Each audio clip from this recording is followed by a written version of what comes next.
Buenas noches, que el Señor les bendiga, de verdad, a cada uno de los que estamos aquí, que el Señor les bendiga. Les voy a pedir que por favor saluden al que tiene al lado, denle la mano. Como dice Alexis, andamos bien abrigados, pero démonos un abrazo. Bienvenidos al lugar perfecto para la gente imperfecta. Hoy vamos a estudiar Ezequiel 5 y le vamos a pedir al Señor que sea Él hablándonos esta noche, que sea edificándonos su palabra, porque si hemos venido hasta aquí, si hemos venido hasta su casa, yo siempre les digo, si ya nos bañamos, nos cambiamos, venimos, entreguémosle este momento a Él y que sea Él edificando nuestras vidas. Así que le voy a pedir que me acompañe, cerremos nuestros ojos. Amado Señor, gracias. Gracias, Señor, porque tú eres bueno. Podemos dar testimonio, Señor, podemos saber y hemos experimentado que tú eres bueno y que tú eres fiel. Esta noche, Señor, de miércoles, venimos a tu casa, Señor, a darte honra, a darte culto, y te pedimos que nos hables, Señor, que nos edifiques. Te pido que me uses a mí, Señor, para poder transmitir lo que tú me diste a mí. Te pido que salgamos edificados, Señor, que salgamos más parecidos a ti. Danos una palabra, Señor, porque confiamos en esa promesa de que una palabra es para nosotros. Te lo pedimos, Señor, en el nombre poderoso de Jesús, y todos decimos amén. Hermanos, Ezequiel 5:1 dice la palabra del Señor: y tú, hijo de hombre, tómate un cuchillo agudo, toma una navaja de barbero y hazla pasar sobre tu cabeza y tu barba. Toma después una balanza de pesar y divide los cabellos. Una tercera parte quemarás al fuego en medio de la ciudad. Cuando se cumplan los días del asedio, tomarás una tercera parte y la cortarás con espada alrededor de la ciudad, y una tercera parte espartirás al viento, y yo desenvainaré espada en pos de ellos. Tomarás también ahí unos pocos en número y los atarás en la falda de tu manto. Y tomarás otra vez de ellos y los echarás en medio del fuego, y en el fuego los quemarás. De ahí saldrá el fuego a toda la casa de Israel. Así ha dicho Jehová el Señor: esta es Jerusalén. La puse en medio de las naciones y de las tierras alrededor de ella. Y ella cambió mis decretos, mis ordenanzas en impiedad, más que las naciones, más que las tierras alrededor de ella, porque desecharon mis decretos y mis mandamientos, y no anduvieron en ellos. Tanto así que ha dicho Jehová: por haberos multiplicado más que las naciones que están alrededor de vosotros, no habéis andado en mis mandamientos, no habéis guardado mis leyes, ni aun en las leyes de las naciones alrededor de vosotros habéis andado. Así pues ha dicho Jehová el Señor: he aquí, yo estoy contra ti, sí, yo, y haré juicios en medio de ti ante los ojos de las naciones, y haré en ti lo que nunca hice, ni jamás haré cosa semejante a causa de todas tus abominaciones. Por eso los padres comerán a los hijos en medio de ti, y los hijos comerán a los padres, y haré en ti juicios, y esparciré a todos los vientos todo lo que quedare de ti. Por tanto vivo yo, dice Jehová el Señor, ciertamente por haber profanado mi santuario con todas tus abominaciones, te quebrantaré yo también. Mi ojo no perdonará, ni tampoco tendré misericordia. Una tercera parte de ti morirá pestilencia y será consumida de hambre en medio de ti. Una tercera parte caerá espada alrededor de ti, y una tercera parte esparciré a todos los vientos, y tras ellos desenvainaré espada. Y se cumplirá mi furor, y saciaré en ellos mi enojo, y tomaré satisfacción, y sabrán que yo Jehová he hablado en mi celo, cuando cumpla en ellos mi enojo. Y te convertiré en soledad y en oprobio entre las naciones que están alrededor de ti, a los ojos de todo transeúnte, y serás oprobio y escarnio y escarmiento y espanto a las naciones que están alrededor de ti, cuando yo haga en ti juicios con furor e indignación, cuando arroje yo sobre ellos las perniciosas saetas de hambre que serán para destrucción, las cuales enviaré para destruiros. Entonces aumentaré el hambre sobre vosotros, quebrantaré entre vosotros el sustento de pan, enviaré sobre vosotros hambre y bestias feroces que te destruyan, pestilencia y sangre pasará por en medio de ti, y enviaré sobre ti espada. Yo Jehová he hablado. Hermanos, en estos 17 versículos vemos una nueva profecía de este muchacho que hemos visto que sus profecías eran físicas y ahora lo manda que se rasure.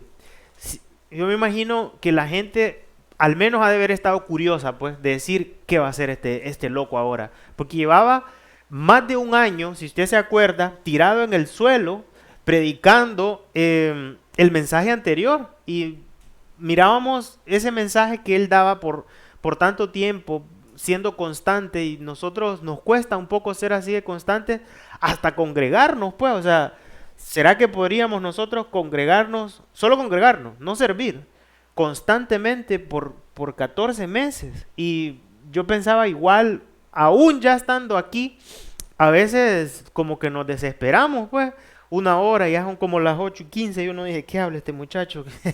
Está lloviendo, ya nos incomodamos, nos duele la espalda. Y este muchacho estuvo todo ese tiempo dando ese mensaje. Y ahora viene otra cosa.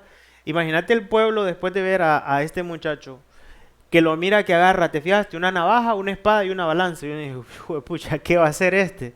Y el Señor le dice, cortate el pelo y cortate la barba. Y uno ahora lo mira normal, pero para ellos eso era algo deshonroso, pues cortarse el pelo y la barba era una deshonra máxime para él, que era sacerdote. Él no lo podía hacer. Y dice que Dios le dijo, agárrate todos los pelos de la cabeza y de la barba y los vas a dividir en tres. Pero Dios le dijo, los vas a hacer pero pesados. No es como que iba a agarrar tres bultitos, sino que iba a pesarlo en tercios. Y dice que un tercio al fuego lo iba a quemar en medio de la ciudad, un tercio con el cuchillo y un tercio dice que lo iba a esparcir por el viento. ¿Y qué era esto? Dice que esto era Jerusalén. Nosotros sabemos que la palabra no es de interpretación privada, o sea, yo no puedo venir a decir, los pelos en la Biblia significan, no podemos inventar. Y en este pasaje no ocupamos ir tan largo porque, ¿qué significan esto? Lo dice en el mismo capítulo. Dice que era un juicio de parte de Dios y que era un juicio meticuloso. Por eso es que Dios hasta lo pesó, los tercios. ¿Por qué? ¿Qué era lo que iba a pasar? Esto era Jerusalén y dice en versículo 11 y 12, dice, vivo yo, Jehová el Señor, ciertamente por haber profanado mi santuario con tus abominaciones te quebrantaré yo también. Mi ojo no perdonará ni tendré misericordia. ¿Qué son esos tercios? Una tercera parte de ti morirá a pestilencia y será consumida a hambre en medio de ti. Esos eran los de la ciudad. Una tercera parte caerá a espada alrededor de ti y una tercera parte esparciré a todos los vientos y tras de ellos desenvainaré espada. Entonces, ¿qué estaba diciendo el Señor? El juicio sobre su pueblo es, un tercio va a morir en la ciudad, fuego, pestilencia, hambre, los padres van a comer a los hijos. Nosotros ya estudiamos ese asedio y esa caída. Un tercio va a caer a espada alrededor de ti. ¿Se acuerdan que mirábamos que los babilonios no tuvieron misericordia ni de los recién nacidos? Leíamos que los estrellaban en las paredes, que abrían a las mujeres que estaban embarazadas, lo vimos en Jeremías. Y dice que el otro tercio va a ser esparcido a los vientos. Y sabemos también que los demás fueron llevados cautivos principalmente a Babilonia. Y dice que agarrara unos pelitos, ¿se fijaron? Y que se los pusiera en la falda y que esos iban a ser el remanente, que fue el que se quedó en el pueblo, que eran unos que se llamaban Gedalías. Y nosotros vemos este juicio de Dios que dice que va a ser un juicio con furor, con ira. Dice que lo va a hacer en medio de las naciones para hacer oprobio, escarnio de su pueblo, que va a poner ejemplo. Pero nosotros rara vez nos imaginamos a Dios así. Uno cuando todos hemos visto una persona enojada, pues, por lo que sea, porque chocó o a saber, todos lo hemos visto, una persona que se exalta, que tiene ira. Y dice Dios, este juicio que voy a hacer con ustedes es así. Y es algo que nunca he hecho. Y dice, y lo leímos, y Dios es enfático y dice, yo voy a hacer esto contra ti. Y, pucha, uno dice, ¿por qué Dios va a ser tan duro con su propio pueblo que Él escogió? Pues, o sea, dice, no he hecho cosa semejante. Y nosotros vemos en este mismo pasaje por qué Dios fue tan duro con su pueblo. Porque esta consecuencia, este castigo, esta sentencia de Dios contra su pueblo, no, o sea, fueron cosas que los demás pueblos también hacían. Y de hecho Dios está usando para castigarlo a Babilonia, un pueblo que era pero peor. Entonces, ¿por qué Dios va y dice, yo te voy a castigar a vos? Y nosotros, hermanos, miramos, lo acabamos de leer. ¿Por qué? ¿Por qué el Señor está tan enojado con su pueblo? Y lo primero, hermanos, es porque Dios había escogido al pueblo de Israel para ser santo. ¿Se fija cómo empieza Dios diciendo? Dios dice, yo lo puse en medio de las naciones. Eso es lo primero que dice. Fui yo quien lo puse. Este pueblo, hermanos, en Deuteronomio 7, mire lo que dice el Señor. Porque tú eres un pueblo santo para Jehová tu Dios. Jehová tu Dios te ha escogido para hacerle un pueblo especial, más que todos los pueblos sobre la tierra. Por eso es que Dios estaba airado, molesto, porque era Él quien lo había escogido para que fuera diferente. Y estaba siendo igual a los demás. ¿Pero por qué los escogió Dios? No por ser más que todos los pueblos os ha querido Jehová y os ha escogido. Pues vosotros erais el más, ¿qué, hermano? Insignificante de todos los pueblos. Entonces, ¿por qué? Si era el más insignificante, sino por cuanto Jehová os amó. Fue por amor que escogió a este pueblo y quiso guardar el juramento que juró a sus padres. Os ha sacado Jehová con mano poderosa y os ha rescatado de servidumbre de la mano de Faraón, rey de Egipto. Hermanos, Dios los escogió siendo insignificantes, los escogió por amor para hacerles bien. Este pueblo era insignificante y se volvió el pueblo más próspero, más lindo. Y era para que el nombre de Dios fuera glorificado. ¿Y cómo le dice Dios? Para hacerme un pueblo especial y para hacerme un pueblo santo. Esa era la molestia de Dios. Pero ¿qué pasó? Como decimos en hondureño, se soplaron. Se soplaron. No pudieron, ya en el momento de que empezó la bonanza, ya tenían comercio, ya la ciudad estaba bien bonita, se soplaron. Y hermano, Dios podría juzgar a otras naciones. Sí, y lo hizo y lo va a hacer. Pero Dios está tan airado con este pueblo. ¿Sabe por qué? Porque Dios tenía pacto con el pueblo de Israel, no con el pueblo de Babilonia. Dios había escogido al pueblo de Israel, no a los persas. Y por eso es que Dios le molesta el desastre que hace su pueblo, no el que hace el pueblo de los cananeos, sino el pueblo que Él escogió y que Él amó. Y hermanos, fíjense que lo mismito con nosotros como cristianos también, lo mismito. Fíjense que hay una idea, una teología, sobre todo gringa, que ellos dicen... y ellos siempre hablan de cuando la persona encuentra a Jesús. Y la verdad que la Biblia te dice que uno no encuentra a Jesús. Él fue que tuvo que venir a buscar lo que se había perdido. Nosotros estábamos perdidos, Él no. Y hermanos, de no ser por la intervención, todos los que estamos aquí, del Espíritu Santo, una intervención de Dios, ninguno de nosotros estaríamos aquí. Porque... la Biblia dice, no hay quien busque a Dios. Uno dice, no, yo tuve el deseo de ir a la iglesia, o ese deseo, quien lo puso fue Dios. Dice que de nosotros no surge nada bueno. Jesús dijo una cosa tajante, no me escogieron ustedes a mí, sino que yo los escogí a ustedes. Jesús dice, ninguno puede venir a mí si no le fuere dado por el Padre. Él fue quien nos escogió también. ¿Y por qué nos escogió? Si se fija, es igualito al pueblo de Israel. A nosotros no nos escogió, mis hermanos, por inteligentes, no nos escogió por ricos. Y todos hagamos memoria cuando venimos a los pies del Señor, ¿qué estábamos haciendo nosotros?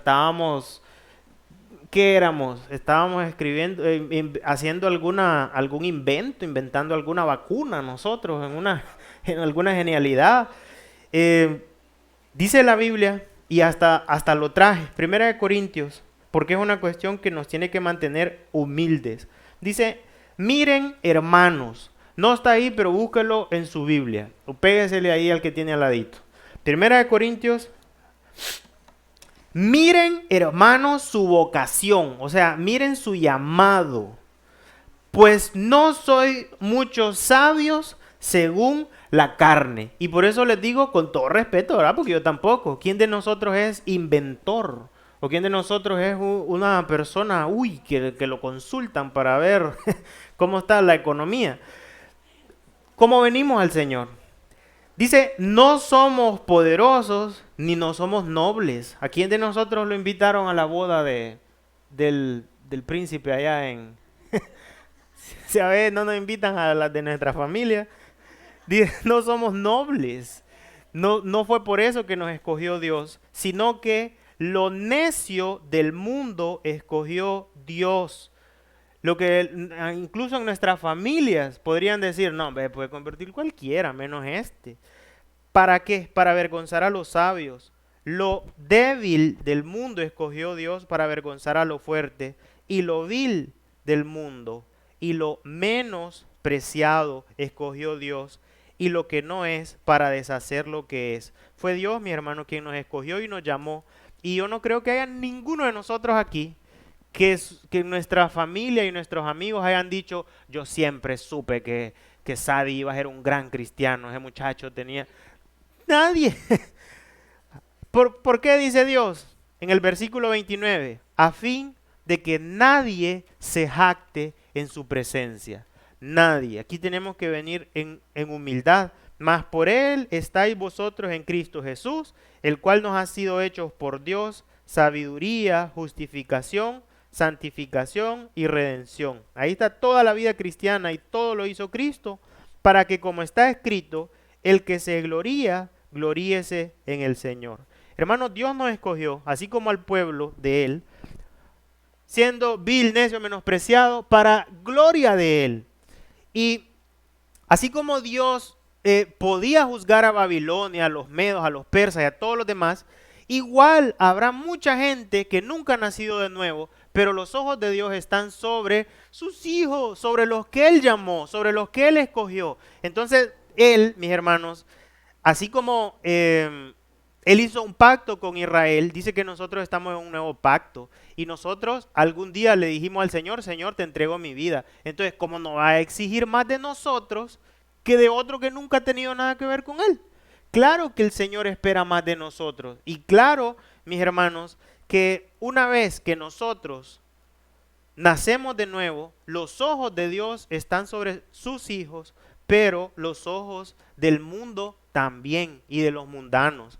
Se fija como dice Israel, dice, la puse en medio de todas las naciones. Y se fijó el castigo que dijo. El castigo va a ser para todo transeúnte, dice. O sea, para todo el que pase, que mire el castigo, dice Dios.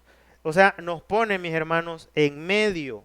Por eso es que los pecados que cometemos los cristianos son más visibles también para todos los demás. Y fíjate que a veces nosotros nos enojamos, que nos miren, y el pastor nos ha enseñado, el que se para aquí y que dice, no me miren a mí, miren a Dios, está loco.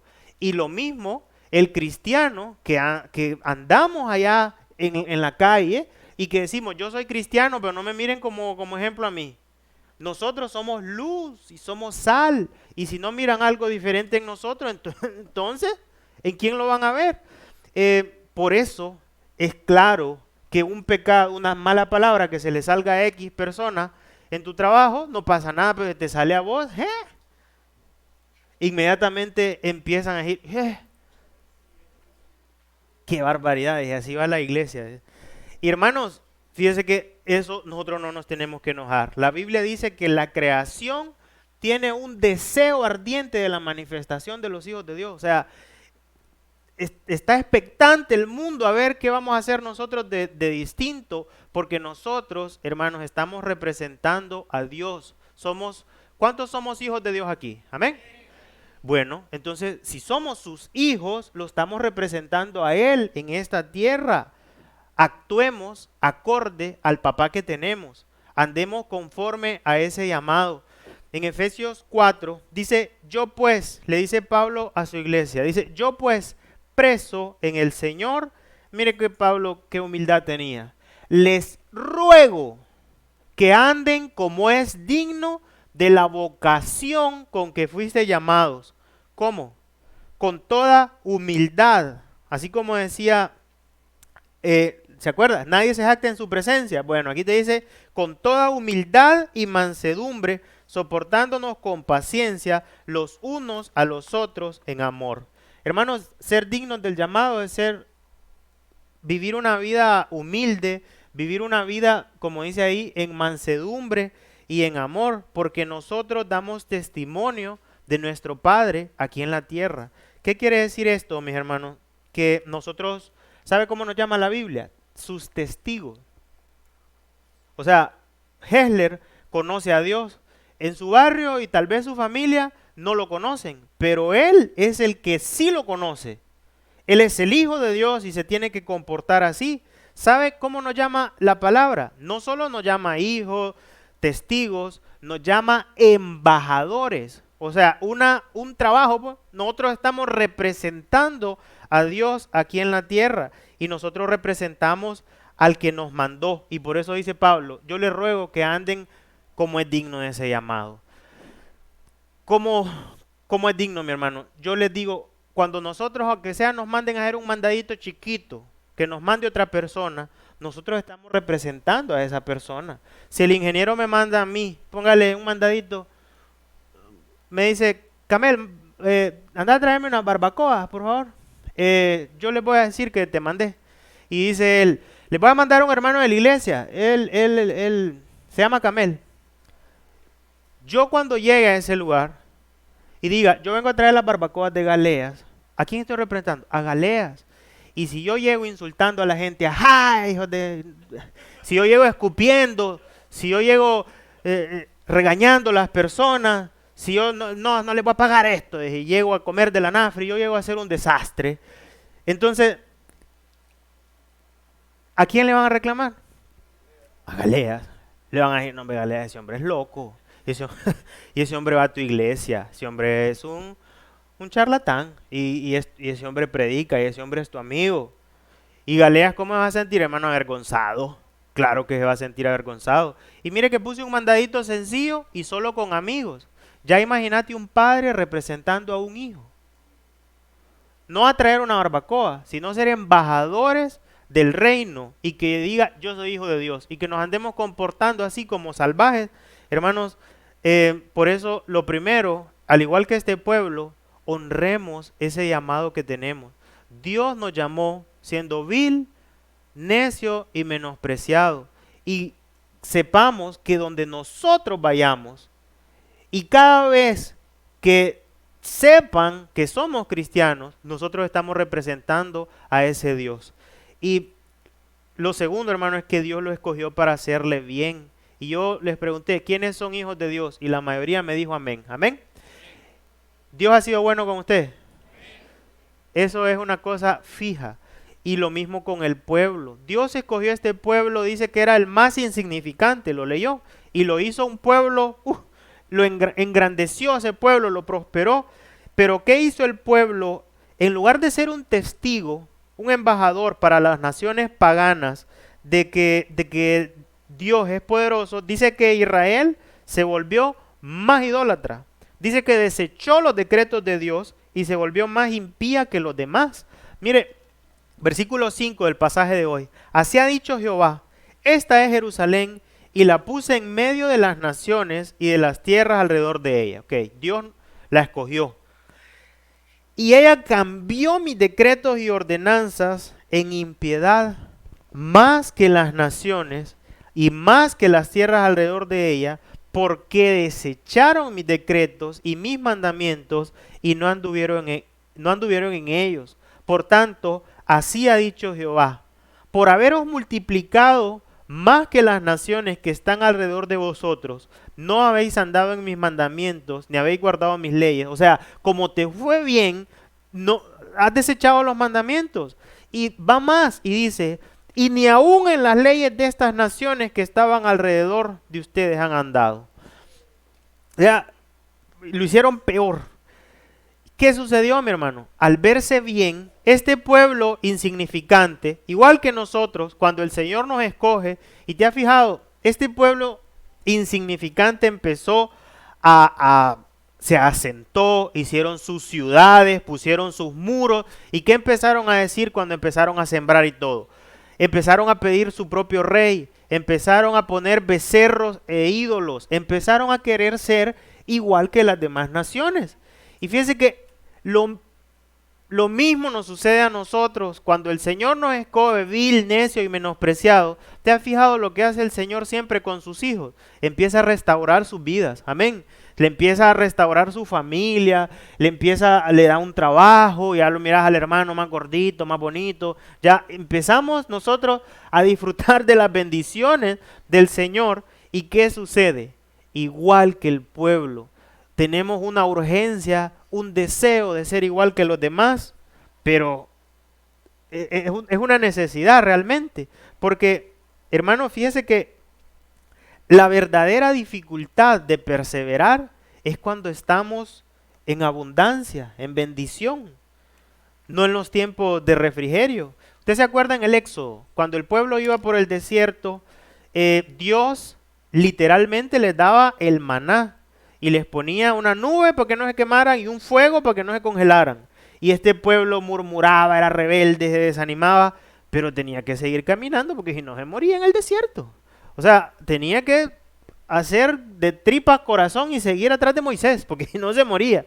Pero cuando ya estuvieron asentados en la tierra, ahí ya lo que les decía, ahí pidieron rey, pusieron becerros, ahí hicieron relajo porque ya tenían su techito, su comidita, ya estaban más tranquilos. Nosotros, hermanos, cuando nos comienza a ir bien como cristianos, a veces también nos sobamos, fíjate. Tristemente, también nos perdemos el piso porque es más fácil cuando uno viene pero comenzando, que estás en aquella fase de vil, necio y menospreciado. Vos lo que querés es que el Señor te resuelva tu problema inmediato, pues vos querés que te arregle tu problema en tu casa, vos querés que te dé la sanidad que ocupás y tu petición es esa y te mantenés firme. Cuando ya vienen tiempos estables uno se sopla, uno se soba y ya quiere ser igual que los demás. Cuando ya el Señor nos pone en puestos de trabajo, ya a uno le da pena testificar y decir que hoy va a la iglesia. A usted no, a veces voy hasta en la alabanza está. Nos da vergüenza cuando Dios nos pone ahí, lo leímos, para darle gloria y decir, si hombre viera, hace 3 meses yo estaba pero en la calle, pues, y es Dios quien me tiene aquí, ahí su nombre glorificado. Pero nosotros tenemos esa pena, pues ese deseo de ser igual a los demás. Fíjense que hicieron un experimento con adolescentes, que eran 10 adolescentes y ponían 9 adolescentes preparados, pues, y les ponían 2 líneas en una pared y les preguntaban qué línea es más larga y le ponían una evidentemente más larga que otra. Los 9 adolescentes que ya estaban preparados, ellos iban a decir, la más larga es esta, y era la más corta. Y el experimento solo era con uno. Y ese uno, él estaba seguro de que, no, pero esa no es. Y sabe, solo por no contradecir a la mayoría, viendo cuál raya era más larga, el 75% decía, no, es cierto, tienen razón los demás. Esa es la más larga, aunque la estaba viendo con sus ojos. 75% prefiere estar en conformidad con los demás, aunque estemos viendo una obviedad. Esa expresión, mi hermano, de ser igual a los demás. Y nosotros, como cristianos, al contrario, estamos llamados a no conformarnos a lo que piensan los demás. Dice Romanos 12, no se conformen a este siglo, aunque todos lo digan, aunque todos estén de acuerdo, sino transformaos por medio de la renovación de vuestro entendimiento, para que comprueben cuál sea la buena voluntad de Dios, agradable y perfecta. Hermanos, como decíamos, nosotros estamos llamados a ser sal, no azúcar. Nosotros estamos llamados a ser luz. Nosotros estamos llamados a ir contra la corriente. Nosotros estamos llamados a no amar al mundo ni las cosas que están en el mundo. ¿Va a haber gente que lo va a querer a uno? Sí, va a haber gente que lo va a querer a uno. ¿Y va a haber gente que no? También, pero la cuestión es que te aplaudan o que te critiquen. El cristiano no se tiene que conformar a lo que dicen los demás, sino que tiene que seguir firme de acuerdo al que nos llamó. Amén. Este mundo, mis hermanos, no es nuestro hogar y tenemos que estar claros con eso. Y más bien nosotros deberíamos estar felices de ser diferentes porque Dios nos ama cuando nos ve así. Cuando ve que te limitas, para no decir una obscenidad, en un grupo, puede ser que nadie lo vio, pero Dios lo vio y Dios se goza. Se goza en eso, cuando ve que nosotros sí somos distintos. No tengamos miedo a ser diferentes, mi hermano, a ser especiales, porque como el pastor lo dice, cuando se monta un avión, es cierto, el avión no se va a caer por el cristiano que va ahí. Nosotros cuando estamos en un lugar, ese lugar es bendecido a causa de nosotros. Y nosotros más bien nos achompipamos y nos queremos hacer los cristianos, pero encubiertos, pues, de la secreta. Hermanos, nosotros somos escogidos, ya lo vimos, por Dios. Fuimos apartados, hemos nacido de nuevo en Cristo, no somos de esta tierra. Y como les digo, cuando ya nos comienza a ir bien, cuando ya te da un ascenso, ya el Señor te provee para una moto, un carro, y claro que los ojos de Dios están sobre vos, pero los ojos del mundo ahora están aún más sobre nosotros. Y no nos enojemos, porque la Biblia dice que nosotros somos libro abierto, pero para dar testimonio de Dios. Nosotros nos enojamos porque el mundo está pendiente de nosotros.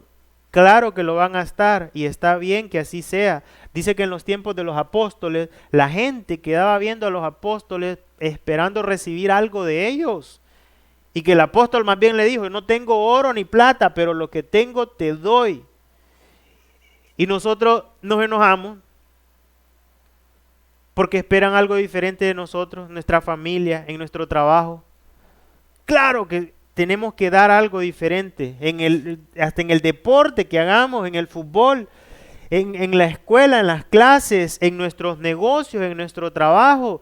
Claro que tiene que existir una gran diferencia, mi hermano, entre nosotros y los demás, porque nosotros no nos regimos por las leyes del mundo, ni queremos agradar al mundo, sino que queremos agradar a nuestro Señor. ¿Qué sucede? No es por falta de conocimiento, no es porque usted no sepa lo que le agrada o le desagrada a Dios. Lo que les decía es ese deseo de no contradecir a los demás, y lo que nos da es vergüenza. Y tantas veces que está en la Biblia palabras de aliento para nosotros. Dice, no me avergüenzo del evangelio porque es poder de Dios, decía Pablo. Y Pablo le decía a Timoteo, no te avergüences del evangelio y no te avergüences del testimonio de nuestro Señor en mí. Y nuestro Señor Jesús dijo, cualquiera que se avergüence de mí y de mis palabras en esta generación, el Hijo del Hombre se avergonzará de él cuando venga en la gloria de su Padre. Nosotros, hermanos, no nos puede dar vergüenza porque tenemos que ser luz. Fíjese que la cosa que le da vergüenza a los cristianos es, por ejemplo, a la mujer cristiana casada, que le digan, ¿y vos le haces caso a tu marido? Y uno ya empieza, van a decir que que me tiene domada este hombre. Y nos da pena decir, si hay bendición en obedecer. Fíjate, más bien vos deberías convertirte. Entonces empezamos a querer ser igual a la mujer mundana y decir, no, yo no le hago caso a ese hombre. A veces le hago caso, pero no creas, dije. Nos da pena. En el trabajo, el cristiano tiene un jefe, le tiene que hacer caso, hermano. ¿Le tiene que hacer caso el cristiano a su jefe? Sí. ¿Y qué pasa con el empleado que hace caso? Es sapo, es arrastrado. ¿Sí o no? ¿Y uno qué tiene que hacer? Obedecer. Es que vos sos arrastrado. Hay bendición en obedecer a las autoridades. Y lo mismo cuando estamos en las iglesias. Y vos ¿cuántos años tenés? Y le haces caso a ese pastor, sos papo, y le das tu dinero y no sé qué, y nos da pena. Y no, yo no le hago caso, dije yo. En vez de decir, hay bendición en la obediencia, en la sujeción. Sí, estoy sujeta, una mujer tendría que decir, sí, estoy sujeta a mi marido. Estoy sujeta porque ahí hay bendición en el hogar, fíjate. Sí me sujeto a mi pastor porque eso es lo que dice la palabra que tengo que hacer. Fíjate que sí. Y nos da vergüenza. En Filipenses dice, Filipenses 2:14, haced todo sin murmuraciones y contiendas, para que seáis irreprensibles y sencillos. Mira, la primera nos dice que nadie se puede jactar, la segunda dice humildes y ahora nos dice sencillos. Hijos de Dios sin mancha, en medio de una generación maligna y perversa, en medio de la cual, igual que Israel, deberíamos resplandecer como luminares en el mundo. Nosotros deberíamos resplandecer en esta generación, mis hermanos, como asidos, dice, agarrados pues de la palabra de vida, para que en el día de Cristo yo pueda gloriarme de que no he corrido en vano, ni en vano he trabajado. Hermanos, dice que nosotros cuando empezamos a murmurar y a pelear, ya no somos como hijos de Dios. Cuando nosotros somos irreprensibles, sencillos, es cuando empezamos a resplandecer, dice, como luminares en el mundo. Y la luz no se puede esconder, no se pone abajo de la cama. La luz ilumina a todos los hombres, les guste o no les guste. ¿Te has fijado cuando enciende la luz de un solo? ¿A quién le gusta? Uno se tapa los ojos. La luz a veces no es agradable. Pero, hermano, usted y yo, nos guste o no, si somos hijos de Dios, estamos llamados a ser luz. ¿Cómo está esta generación 2023 que estamos viviendo? ¿Es oscura y perversa? Maligna, es oscurísima. Entonces, una lucita que fuera, pero un fósforo ahí, debería verse. Pero la lucecita más pequeñita, en la oscuridad más grande se ve. Así los cristianos, debería ser evidente que somos cristianos en esta generación tan maligna y perversa, y aún así tratamos muchas veces de escondernos por vergüenza, mis hermanos. No tengamos temor de testificar que somos hijos de Dios, que no nos dé pena de poder decir cuando hablan de esos temas, el hermano, la hermana daba testimonio de los diezmos y ofrendas. No tengamos temor de ir yo diezmo y ofrendo porque Dios es fiel, amén. Y si lo podemos decir en la iglesia,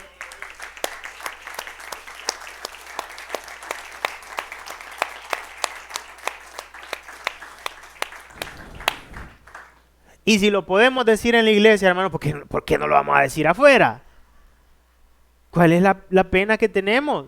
¿Cómo nos vamos a avergonzar de nuestro papá?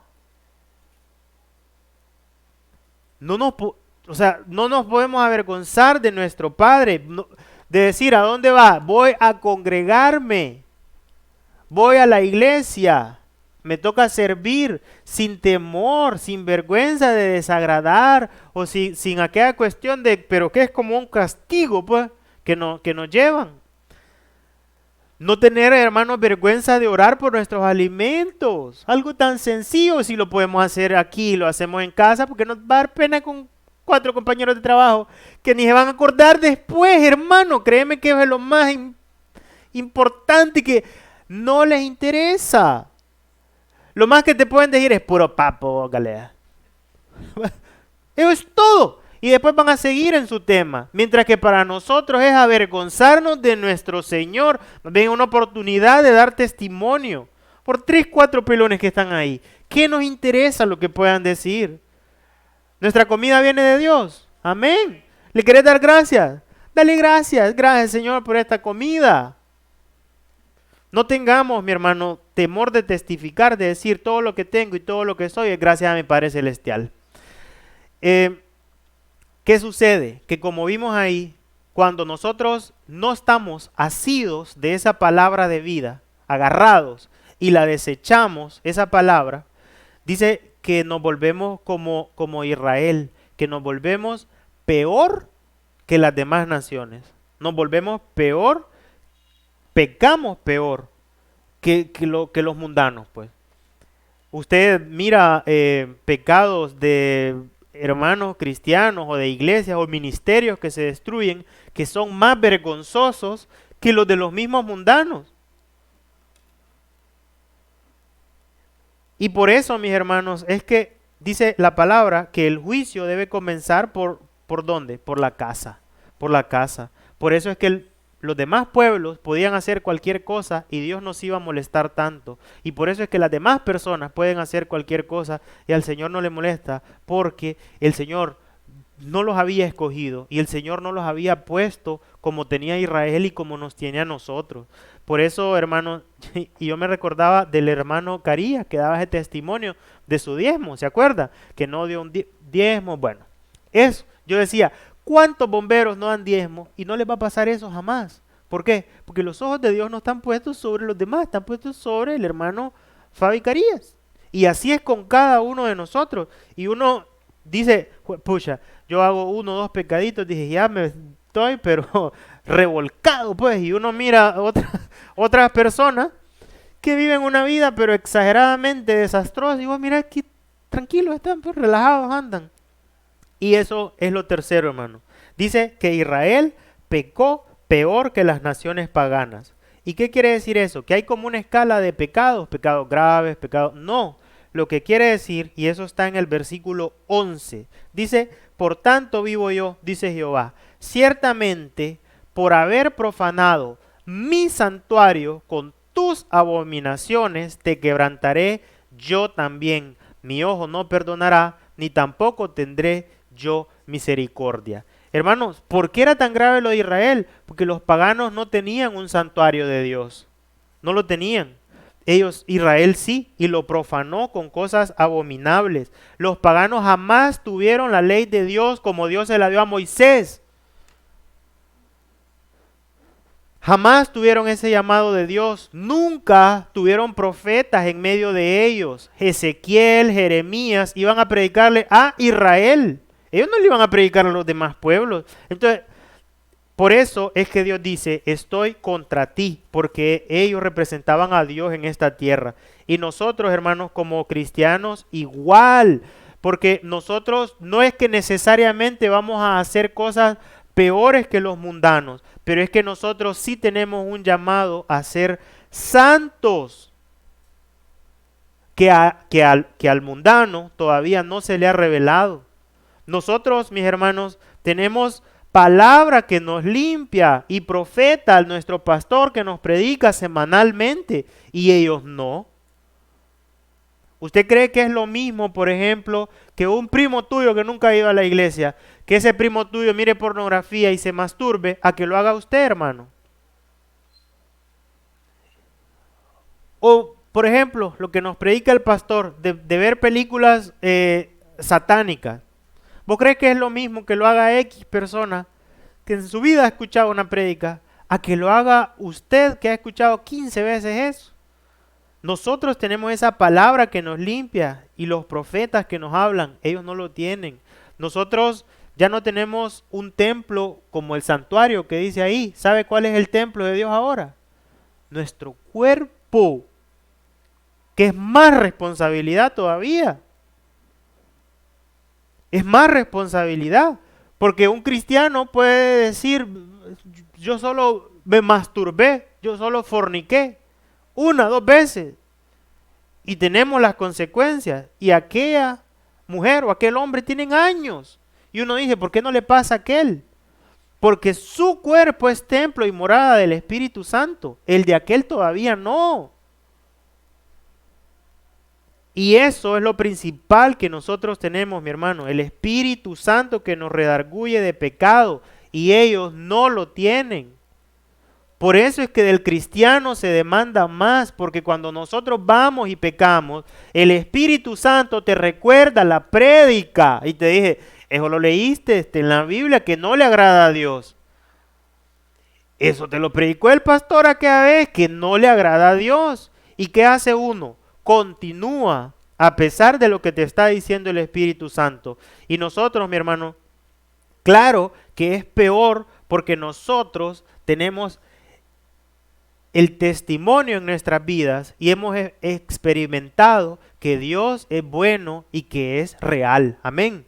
Y entonces cuando decidimos pecar, nosotros estamos pero siendo completamente infieles, pues, algo que el mundano en su vida ha experimentado, el pobre. Por eso Jesús decía, cuando predicaba en Jerusalén, él decía: ay de ti, decía Betsaida, porque si en Tiro y en Sidón si hubieran hecho los milagros que han hecho en vosotros, se hubieran arrepentido hace tiempo. Dijo Jesús: si en Sodoma y Gomorra se hubieran hecho los milagros, había permanecido hasta el día de hoy. Por tanto les digo que en el día del juicio será más tolerable el castigo para la tierra de Sodoma y Gomorra que para ti, dijo Jesús. Hermanos, ¿qué más nosotros regalo podemos tener de parte del Señor que la vida de su Hijo? ¿Cómo no se va a exigir más de nosotros si Dios dio a su Hijo por usted y por mí? ¿Cómo no te va a pedir más?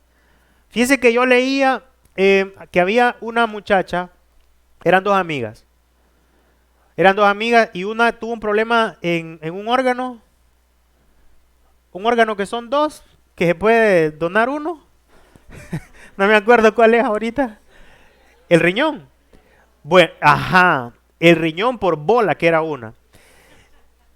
Y es de la vida real. Y vino la amiga, imagínense, una amiga y le dije: amiga, ¿estás mal del riñón? Sí, le dije, por bola, sí, le dije, bueno, yo te voy a dar mi riñón, me voy a quedar solo con uno. Y dice que se lo dio. Y que cuando se lo dio, la otra, ¿qué crees que hizo? Seguir chupando. La amiga que dio el riñón tiene derecho a enojarse. Sí, hombre, le dio un riñón. Un riñón. ¿Y será que era la única mujer que bebía en el mundo? No, hombre, claro que beben mucho más. Pero ¿con cuál se va a enojar la muchacha? Con la que le dio el riñón. Pues te estoy dando mi riñón para que vivas y andas bebiendo. Hermano, claro que se va a molestar y le va a exigir más a ella. Y hermano, lo mismo nosotros los cristianos. Nuestro Señor Jesucristo nos dio una nueva vida, no para que la desperdiciemos nuevamente o para que andemos viviendo, pero como zombies, pues nos dio una nueva vida para que vivamos una vida plena, en abundancia, en bendición, en obediencia, llenos del Espíritu Santo, no para que sigamos otra vez como andábamos antes. O sea, como cuando éramos mundanos, nada más que ahora los sábados y a veces los miércoles vamos a la iglesia. No, Cristo murió para darnos vida eterna y para darnos también vida abundante. Amén. Claro, mi hermano, que merece más castigo los que pecamos deliberadamente, que tenemos la palabra, que tenemos las prédicas, que tenemos el Espíritu Santo y que aún así seguimos, porque hasta el Señor dice que esto es una sentencia, un castigo, hasta en derecho. Carlitos, vos que estudias derecho, el que comete la conducta con dolo, claro que va a tener más pena que el que lo hizo por ignorancia o por imprudencia o por bruto, pues. Claro que el que lo hizo queriendo y sabiendo que estaba malo es más grave que el que no sabía lo que hacía. Y eso somos nosotros los cristianos, mi hermano. Y el pueblo de Israel, cuando metía ídolos al templo, cuando metía prostitutas al templo, el pueblo sabía lo que hacía. Babilonia no, ¿qué sabían? Lo mismo nosotros. Cuando nosotros metemos inmundicia en nuestras vidas, nosotros lo hacemos con dolo, lo hacemos con conocimiento y con voluntad. Y claro que es mucho más reprochable, es mucho más reprochable. Jesús dijo, hablando de esto, en la parábola del siervo infiel se llama: aquel siervo que conociendo la voluntad de su Señor no se preparó, no hizo conforme a la voluntad de su Señor, dice, recibirá muchos azotes. Mas el que sin conocer hizo cosas dignas de azotes, será azotado, dice, sí, va a ser azotado, pero poco. Porque a todo aquel a quien se le ha dado mucho, mucho se le demandará. Y al que mucho se le ha confiado, más se le pedirá, mi hermano. Al que más se le dio, más se le pide. ¿Dios ha sido bueno con usted? Ay, lo dijimos más suave, ¿verdad? Dios ha sido bueno con nosotros, hermano. Amén. Claro que sí. Y claro, ¿y se espera más de nosotros entonces? Claro que sí. Amén. En nuestra palabra, en nuestra iglesia se nos ha dado bastante palabra. Claro que sí. Y obviamente se espera más de nosotros. ¿A quién le exige usted? De un montón de cipotes que están ahí siendo malcriados, están haciendo cosas que no convienen. ¿A quién vos vas a ir a regañar? ¿Vos vas a ir a corregir al otro cuirro o vas a ir a corregir al tuyo? Al tuyo, exactamente. ¿Por qué? Porque es al que has criado, al que has educado. Y vos le vas a decir, yo no te he enseñado eso, no a los demás. Y por eso, mi hermano, por esas causas es el castigo del Señor a su pueblo. Y le dice, serás oprobio y serás escarmiento, le dice, para las naciones. Escarmiento para las naciones. ¿Por qué?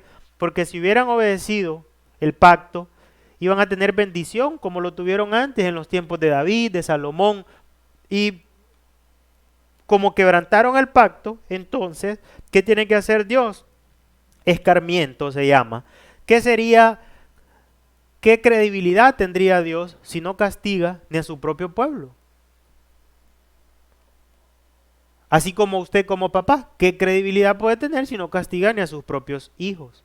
Y hermanos, hay una palabra bien conocida por todos que dice que Dios al que ama lo corrige, amén, porque lo recibe como hijo. Dice, bienaventurado al que tú corriges, y es verdad, pero yo creo que nosotros tenemos que ser más sabios que solo aprender a varazos. ¿Te has fijado de esos guirros que solo puros golpes entienden? Uno dice, no, hombre, ese guirro tiene algún problema. Nosotros no podemos ser cristianos de ese tipo. Hay una frase que dice, el vivo a seña y el tonto a leña. ¿La has escuchado? Bueno, en la Biblia hay algo parecido. Dice Proverbios 21, cuando el escarnecedor es castigado, dice, el simple se hace sabio, y cuando se le amonesta al sabio, aprende ciencia. Hermano, usted ocupa adulterar para ver que eso trae destrucción, y usted está viendo un matrimonio destruido por adulterio, y usted dice, ¿será de que el adulterio es malo? Usted ocupa, usted ocupa estar esclavo de la pornografía para saber que eso destruye la mente y los matrimonios. Usted ocupa ser infiel en sus diezmos y ofrendas para vivir en escasez. Usted ocupa ser una mujer rebelde en su casa y un hombre déspota para experimentar en su propia vida. Ocupamos eso, hermano. No podemos ver las consecuencias en otros. No podemos leer la palabra y saber las consecuencias que trae. Hermanos, no ocupamos que cada palabra de la Biblia que Dios dice, si haces esto te bendigo y si haces esto te castigo, y nosotros decimos, hagamos esto del castigo. Hermano, no ocupamos estar poniendo toda la vida solo el lomo, pues, solo poniendo el cuero. Fíjese que nosotros tenemos, como dice aquí, cuando se le amonesta al sabio, aprende ciencia. Nosotros tenemos que aprender del oír. No ocupamos la chancleta, no ocupemos siempre la faja. Fíjese que yo estaba hablando con dos colegas después de una audiencia que el señor estaba mal, pues estaba enfermo, me dije, abogado, ya no aguanto, no sé qué. Yo le dije, haga ayuno intermitente, y ahí platicamos, y me dije, ¿de verdad? Me dije, sí, bueno, ahí hablamos. Y la otra muchacha que estaba ahí no dijo nada, solo estaba ahí, escuchando la señora. Y yo me encontré a los dos tiempo después, y el señor hasta con bastón anda el pobre ya, pues, del azúcar y de todo lo demás. No le pregunté, pero creo que no hizo caso, ¿verdad? Creo que no hizo caso. Y a la otra señora me la encontré súper delgada y todo. Yo le digo, pucha, qué delgada que está, le digo. Y me dice, es que yo le hice caso, me dice, del ayuno intermitente, que no sé qué. Y yo le digo, ¿verdad que yo le dije que no sé qué? Y me dije, no, usted a mí no me dijo nada. Dije, yo escuché cuando usted le estaba diciendo a tal abogado. Y yo dije, verdaderamente que así mismo es la palabra del Señor, porque todos los que estamos aquí, unos la van a recibir y otros la van a desechar. ¿Y de quién depende, mi hermano? De nosotros. Y así es cada prédica que vengamos. Porque cuando el Señor nos dice,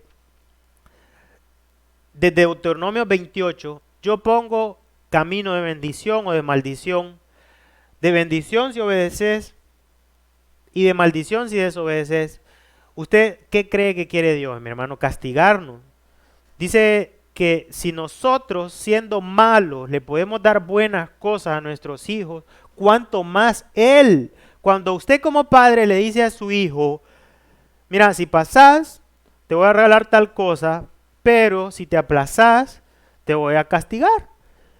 ¿Usted qué quiere, mi hermano? ¿Usted quiere que su hijo se aplace para decir, hoy sí voy a sonar este hipote, hoy sí me las voy a desquitar? ¿Qué quiere usted como padre? ¿Usted no lo quiere estimular a que le vaya bien? Claro que sí. Y lo mismo el Señor. El Señor escogió a este pueblo, así como nos escogió a nosotros, para hacernos bien, no para hacernos mal.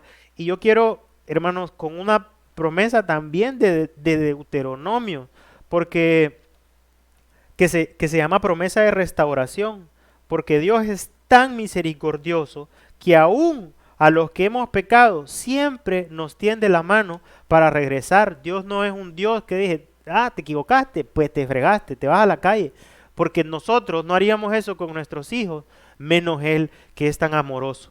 Y esta promesa para todos los que nos hemos equivocado, que somos todos aquí, dice, y tú volverás y oirás la voz de Jehová y pondrás por obra sus mandamientos que yo te ordeno hoy. Eso es volver a ponerse en orden.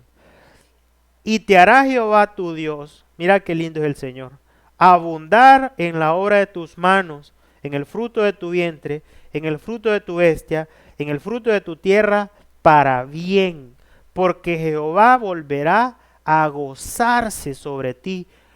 Nuestro Padre se goza en hacernos bien. Y cuando nosotros volvemos, así como aquí, como en la parábola del hijo pródigo, no viene con una faja, con un palo a darnos, ¿por qué te fuiste?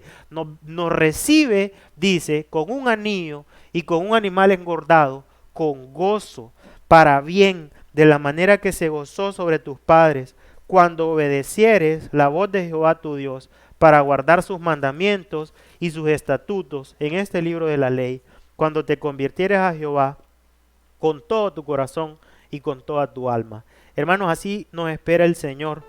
Yo quiero hablar con el Hijo de Dios, que somos los que estamos aquí.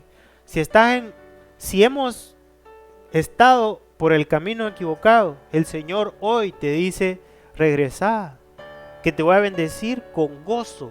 Dios no lo hace a regañadientes. Cuando nosotros le prometemos algo a nuestros hijos y lo cumple, uno no dice, pucha, lo voy a tener que dar, pues tenés. Uno se lo da con alegría, se goza, y así es nuestro Padre también. Para el cristiano también, que hemos tal vez estado haciendo las cosas bien y vos no ves esas bendiciones y están a punto de rendirse, yo le digo, hermano, no se rinda, porque la palabra dice que con fe y con paciencia se alcanzan las promesas también.